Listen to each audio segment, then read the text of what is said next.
南方人吃米，北方人吃面。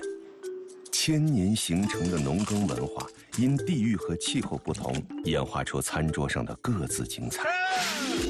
广袤的中国大地上，南北饮食的派系之变似乎从来都没停止过。甜咸两派尚未达成共识，辣味已经默默成了餐桌上的新晋 C 位。吃辣分不分南北？这还真是个问题。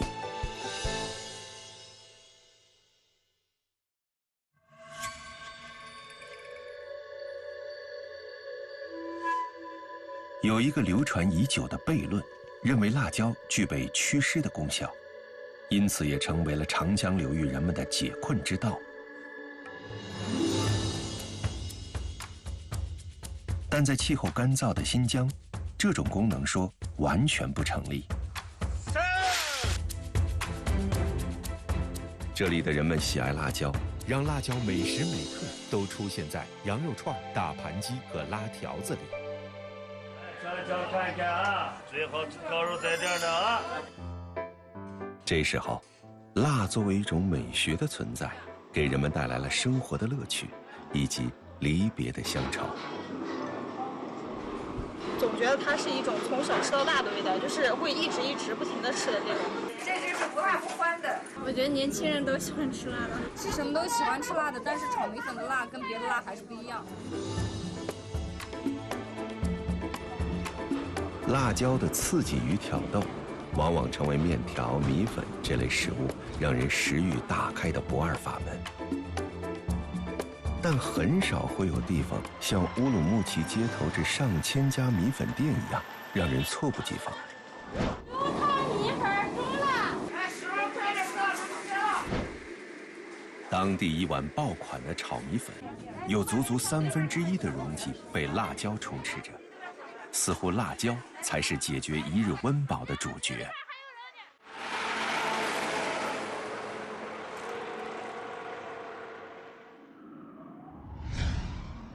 新疆，中国面积最大的内陆省份，始于上世纪90年代的大规模辣椒种植，让这里成为中国辣椒的重要产区。新疆天然的干燥空气和全年超过3000小时的日照，成就了制作干辣椒的绝佳烘房。和南方辣椒滋味的清脆辛辣不同，大漠孤烟直般的粗犷豪迈，是干制辣椒独有的彪悍气质。夏收结束之后，几十万吨干制辣椒将从戈壁滩上汇聚成红色的洪流，蔓延到干燥的西北大地。在曾经的丝路上，辣椒还会有新的相遇。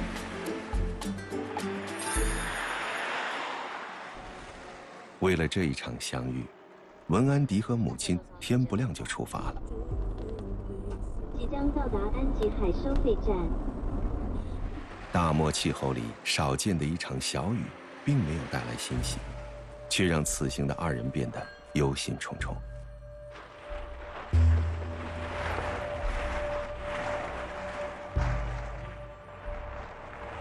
你看，比如它这种就是遭雨水多了。像这种都没有晒干。文安迪的母亲周燕来自贵州，从小就和辣椒打交道。一个冬天，文安迪的米粉店要消耗10吨以上的辣椒。辣椒的品质直接影响着生意的好坏。每年挑选辣椒的环节，周燕都必须到场。我就喜欢你家这个辣椒，肉墩墩的，肉熟的很哦。好看，你看亮亮的。颜色倒还可以，辣度相当好的，相当好的。你看这个都里面破开，你看这个质量各方面都。我说我们家的米粉那才带劲。新疆独特的气候造就了体型宽大的辣皮子，大红大辣，磊落直接。这种辣椒也是当地炒米粉的王牌搭配，甚至赢得了米粉椒的头衔。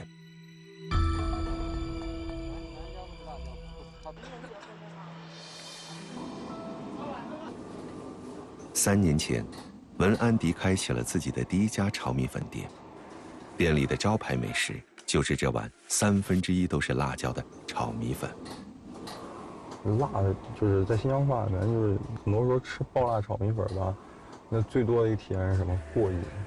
就是因为新疆人他是比较喜欢吃辣，我们在这个辣椒上的选材呢，就是不仅仅要突出辣，还要突出它的香，它满足的就是我们所需要的所有的对于辣椒的要求。经过浸泡、炒制成酱，干辣椒就成了炒米粉独特口感的灵魂。对90后的文安迪来说，无论产自新疆的辣椒，还是源自南方的米粉，都和他有点特殊的缘分。爷爷呢是50年代的时候从贵州支边到新疆，一开始其实没有炒米粉这个东西，贵州也没有。爷爷呢就开始琢磨嘛，新疆人喜欢吃什么，比如说我们新疆爱吃的炒面、拌面，爷爷就用新疆的安海的辣椒，再带上贵州的酱，综合在一块儿，把它爆炒出来。细嫩的鸡肉，爽脆的芹菜，弹软的米粉，是炒米粉的标配。入锅爆炒，分分钟出锅。鸡炒中啊，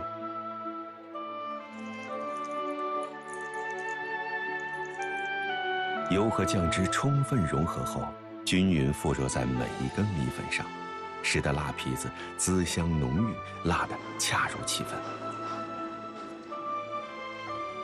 无论过去还是现在，新疆都是中国连接中亚的桥梁。南来北往、东西贸易的香料都在此汇集。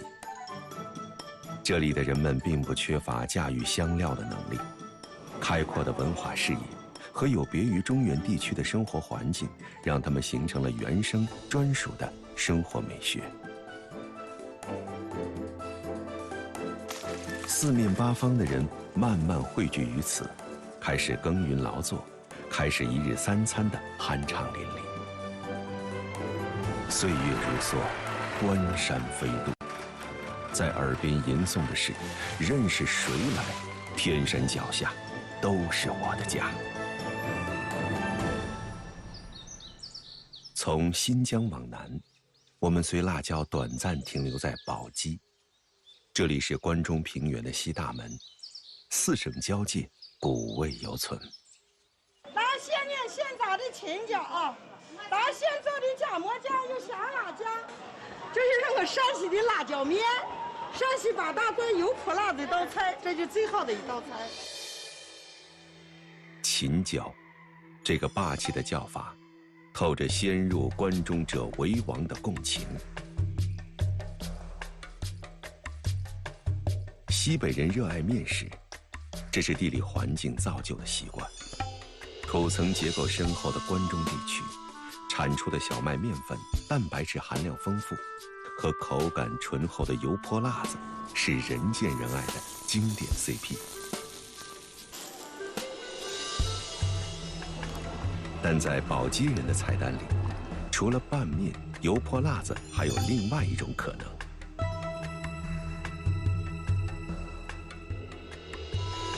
8号菜点上来没？这8号菜。10年前，薛鹏关闭了经营多年的面馆，开启了火锅店。眼前这位关中汉子，用那一勺霹雳烈缺的滚油，泼出了餐桌上的主色调。来了。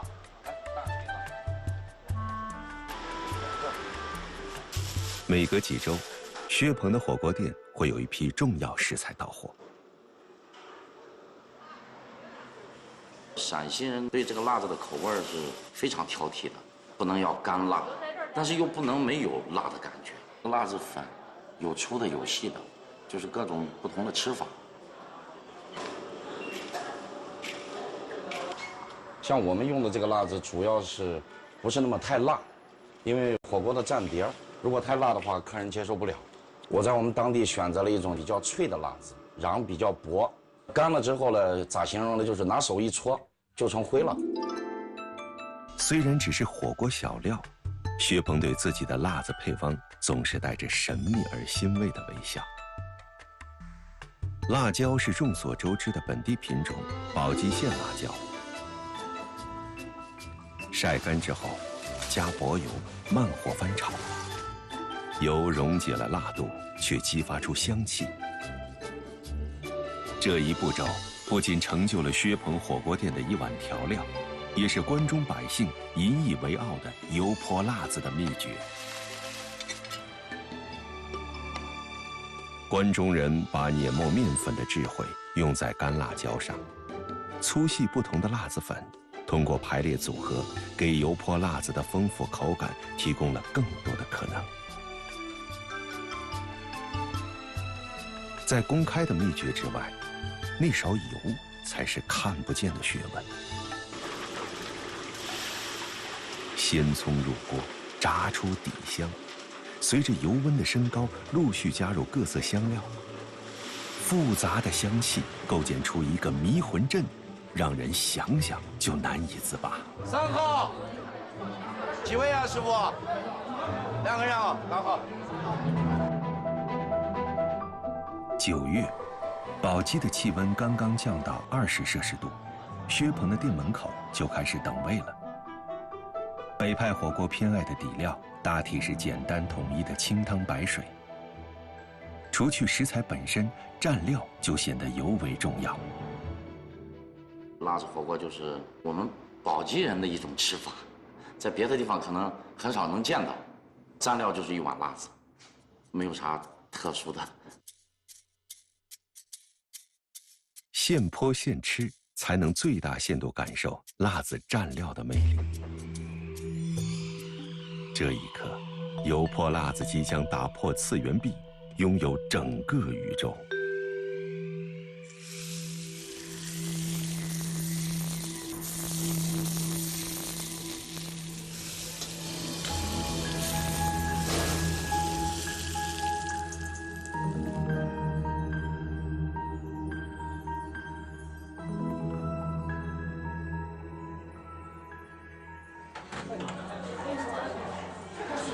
来，小饼放这啊。带涮得尽了馅，馍也烤出刚刚好的脆劲儿。油香进入烤馍孔隙，形成内里温厚、外表酥脆的双重口感。古老的关中大地承载了无数深邃的日夜交替。辣，这种磅礴而出的痛快，与此地也有了些微的精进之妙。刚烈的现场油泼，洒脱的油碟打滚，构建了关于故土的共同想象。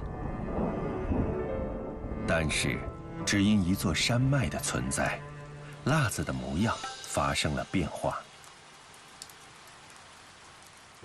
从宝鸡直线向南近200公里，横贯的秦岭让气温和降水骤然发生改变。一道降水线划分的，既是地貌，也是人情。由于湿度更大，辣椒必须产生更多的辣椒素以自卫，这使得雨量充沛地区的辣椒吃起来更加筋道。从饮食上也是，餐饮四川应该是来访，那个生活习惯形成它这么设计，应该是北粉。北粉南酱。不同于北方人极致细分辣子面的执着，将鲜辣椒剁碎制酱，似乎更符合南方人处理辣椒的审美。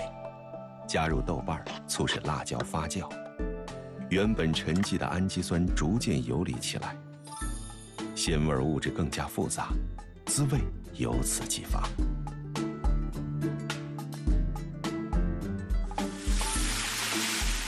发酵成型的辣椒酱被广泛运用在各类餐厅菜肴中，但在汉中山区的寻常人家，还有一道略显另类的辣酱，只供日常品味。我们这贼辣子，贼红的，贼溜的。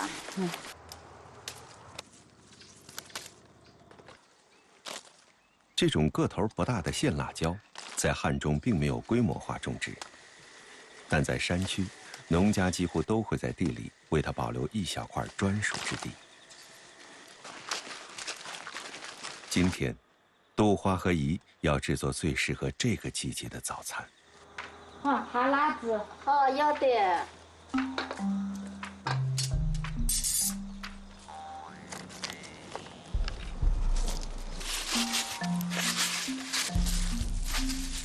随手采下的新鲜南瓜叶，包裹住辣椒，放入炭火中，让食物和火直接接触。这种烹饪方式称为烧。高温杀菌的同时，还有激发香气的作用。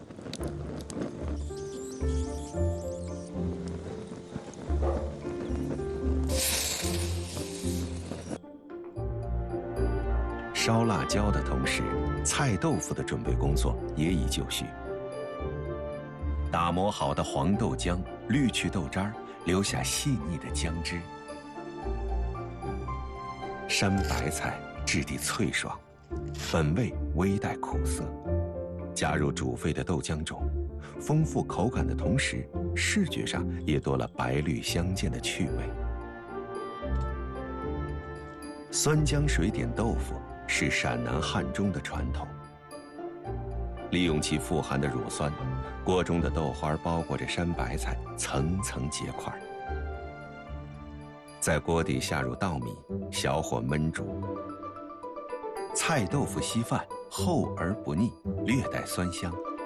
这道传统的汉中农家小吃，必须搭档辣味小菜才算到地。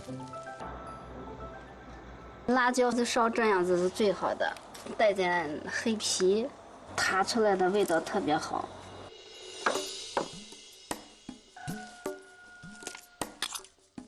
烧好的辣椒去蒂切碎，用石臼冲打。陕南方言叫做踏。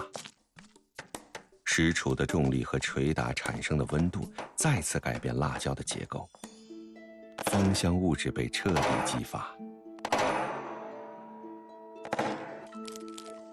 烤过的核桃和花生依次踏碎，几种食材混合，加盐调味。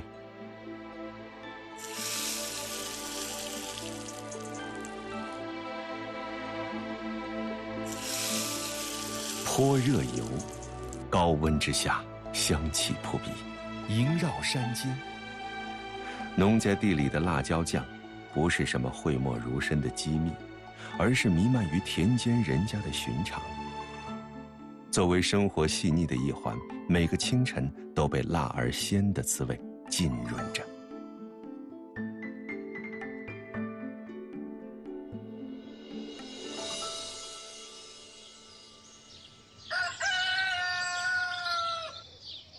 秦岭淮河，不仅界定了我国的南方北方，也不谋而合地形成了北粉南酱的默契。马海村，广西北部最古老的村寨之一。为了应对多雨的气候，他们把辣椒种在梯田的最顶部。我们一直都种辣椒的，几十代人的从古代的老人家到这里都是种辣椒的，生活方面的经济来源都是这样的。形似倒挂的牛角，是马海村古老且唯一的辣椒品种。籽粒饱满，肉质略带甘甜，是马海辣椒最大的特点。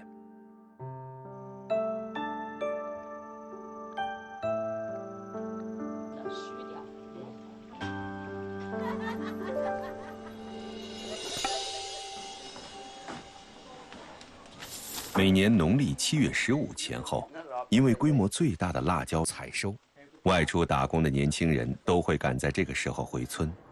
虽然产量稀少，但庆功宴必不可少。每年全村产量只有1250千克的辣椒，奠定了马海村的老老少少世代相传的一根辣椒掰成2半吃的原则。刚下枝头，极其珍贵的一小部分必须立马端上餐桌。新鲜辣椒用筷子挖去心蒂，要保持形态完整，外皮不能破损。这份需要细致和耐心的工作，由厨师团队的男人们合力完成。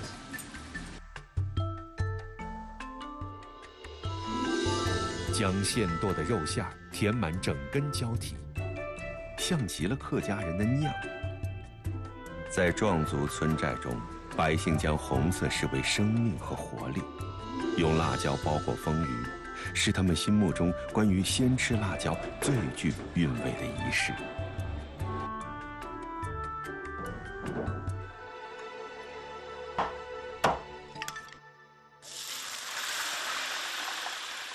辣椒是何时出现在马海村的，已无从考证，但辣椒早已成为他们餐桌上的油盐。这场宴会，辣椒注定是主角。欢聚之后，如何将剩下的辣椒保鲜存放，是更加重要的课题。1.0 版本的辣椒酱，只需要将新辣椒剁碎，混合本地新姜，加盐腌制成酱。当一碗白饭现身，毫不起眼的它，瞬间化身为下饭神器。2.0 版本的辣椒酱耗时更长，在多雨的南方，整个秋天，马海村的男女老少每天都要追着太阳跑，往来于晾晒和收集的狭长路途中，一半晒干，一半风干，等到辣椒脱水至7、8成，才能进入下一个步骤。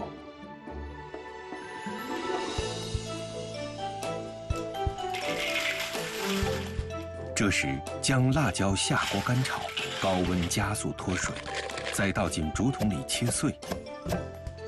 热油把蒜粒熬香，加入黑豆豉，辣椒粉最后现身。厚厚的油汤包裹住一切，隔绝微生物破坏的同时，也封存住了最精华的辣味。马海村2.0 版本的辣椒酱，即便不发酵，也让人一口难忘。